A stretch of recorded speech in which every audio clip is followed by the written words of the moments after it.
All right, ladies and gentlemen, this is my final video for Unit 3, Topic 1, Formative Assessment. I didn't change this up here. Sorry. So evaluate each of the expressions if possible, or write undefined. You may use the unit circle to help you out with this. Now, a couple things to take note. If you have this -1 tied in with sine, cosine, tangent, it really just means the inverse of those. So I'm really saying 1 is equal to tangent of theta. So where does tangent equal 1? Well, one of the things that I know is if I think about this being 45 degrees, tangent of theta is 1, which also means that it has a slope of 1 because this is root 2 over 2 and this is root 2 over 2.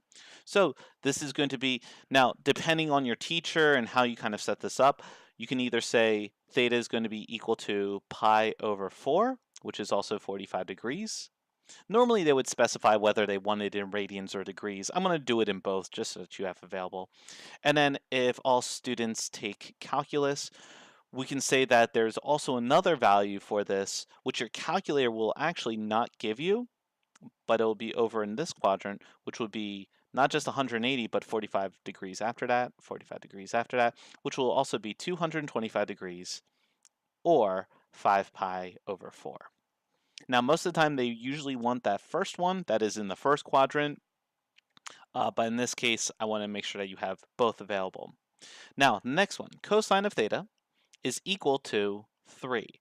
Now, something to kind of remember here is if you're dealing with sine and cosine graphs, right, we know that the top and bottom is going to be 1 and -1. So will it ever actually reach the 3 value? No, and so this is going to be undefined.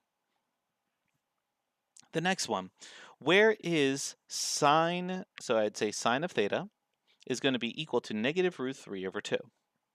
So kind of going back to remembering certain things, when is sine of, let's say, when is sine of theta equal to √3 over 2? And that's going to be 60 degrees, okay, or also pi over 3. But where is it negative? So that means that where is sine negative in terms of the unit circle? Well, that would be quadrant 3 and also quadrant 4. So most of the time, they're usually referring to this specific quadrant right here, more along the lines of it being from -pi over 2 to pi over 2. So that would be, in a sense, -60 degrees or -pi over 3, right? Those are the same values. Or if you're talking about in the tangent spot, that would be the same reference angle as 60 degrees, which would be 240 degrees. Or we could also write that as 4 pi over 3 in terms of radians. Okay, so now with this problem, there's a lot of stuff that actually happens here.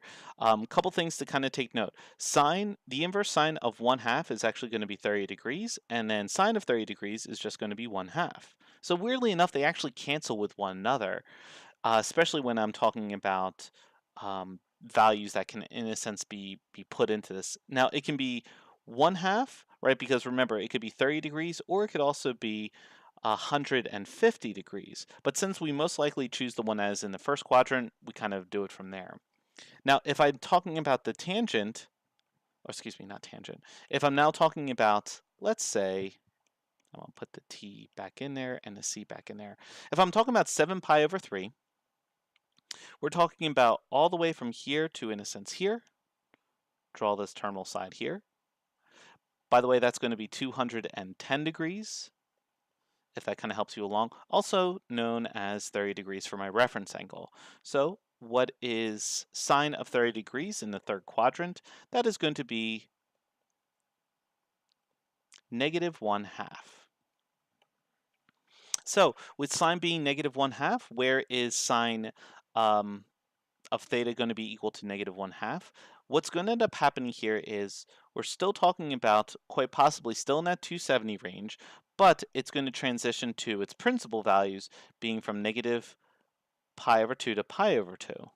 So that's going to most likely be right here, which is going to be -30 degrees, or also known as 330 degrees, or -pi over 6.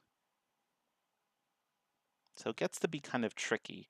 Most likely, right, there's a lot of different values that you could figure out from there. Usually you try and say it's between this specific type of range and this specific type of range. The more appropriate answer for this would be negative 30 degrees or negative pi over 6 because it is in those principal values.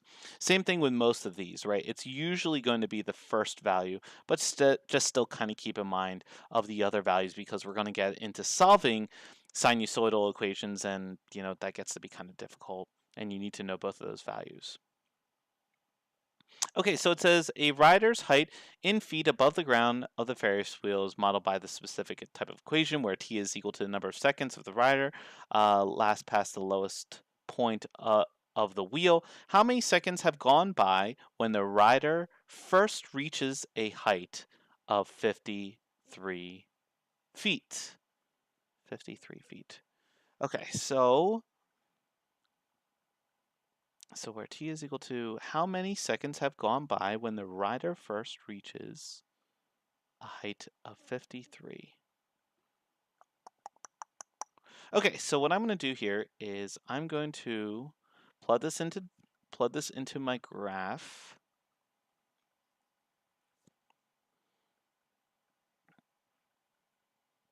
So I'm going to type in, I'm going to get out of that high range. I think I could just hit home. There we go.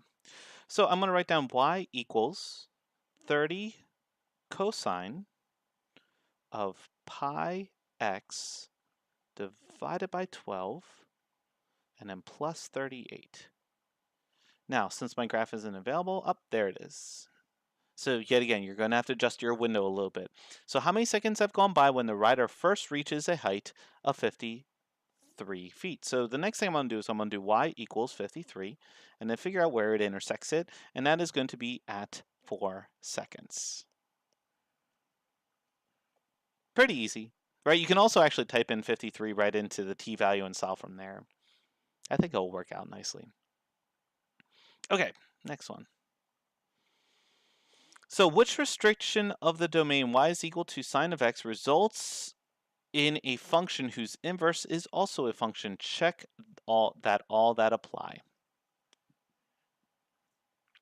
So which restricted domain? So the normal domain restriction from when we talked about the inverse sine of x was saying that the restricted domain is, or the restricted range for this, which is in a sense the domain for the original, is going to be negative pi over 2 to pi over 2. Now, as a quick refresher, I taught you that 1 divided by 1 equals 1. And what that means here is that for each inverse, so inverse cosine of x, that's going to be from 0 to pi. Y is equal to tangent, inverse tangent of x. That's going to be from negative pi over 2 to pi over 2. And you can most likely see with this that if it has a vertical, it is negative pi over 2 to pi over 2. If it has a horizontal, it's from 0 to pi. And most likely, we're going to only be working with these three. But if you did see for a secant, cosecant, cotangent, right, there's also those restrictions as well. So for the first one, that is out. For the second one, we're saying from 0 to pi over 2. This one would still work because it is a portion of that, so that would work. From negative pi over 2 to pi over 2, that would work. From 0 to pi, that is out. And then from pi over 2 to 3 pi over 2, let's see. This one would actually also work. Now, the reason why this actually works is if I think about how the quadrants go, all students take calculus. Or actually, I'll show you how the graph ends up working. So sine is set up as a graph that is, in a sense, like this, right? So right here, this is 0. This is pi over 2. This is pi. This is 3 pi over 2. And this is 2 pi. So if I want the inverse to be a function, that means it needs to pass the horizontal line test. So if I were to say, let's say from 0 to pi, right, if I draw a line, we can see that it still intersects twice between 0 and pi. But if I were to restrict a domain in a sense from, let's say they ask us from pi over 2 to 3 pi over 2, we can see that this section is not going to have any kind of issues whenever we have the horizontal line test, right? It's only going to intersect it once during a horizontal line test, so that means that it is technically going to be a function. Okay, state the characteristics of the function f of x equals the inverse cosine of x. What is the domain? What is the range? So on and so forth. So a couple things. I'm going to actually graph this for us. So this is going to be pi over 2, and this is going to be pi.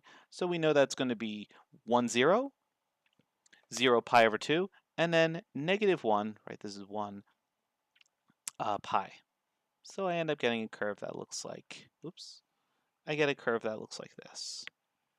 So what is the domain for this? This is going to be from negative 1 to 1, negative 1 to 1. And more specifically, I'm putting down brackets because we are both including negative 1 and 1. The range is going to be from 0 to pi. And is the function increasing or decreasing? And in this case, it is going to be decreasing. Because remember, I look at a graph from left to right, even though I was drawing it kind of upwards, right? It is decreasing. Okay, I am finished with the last formative dealing with pre-calculus that leads you up to your progress check. Please make sure that you ask any questions if you are not sure about how to do any specific type of problems. And thank you for taking the time to watch this video set.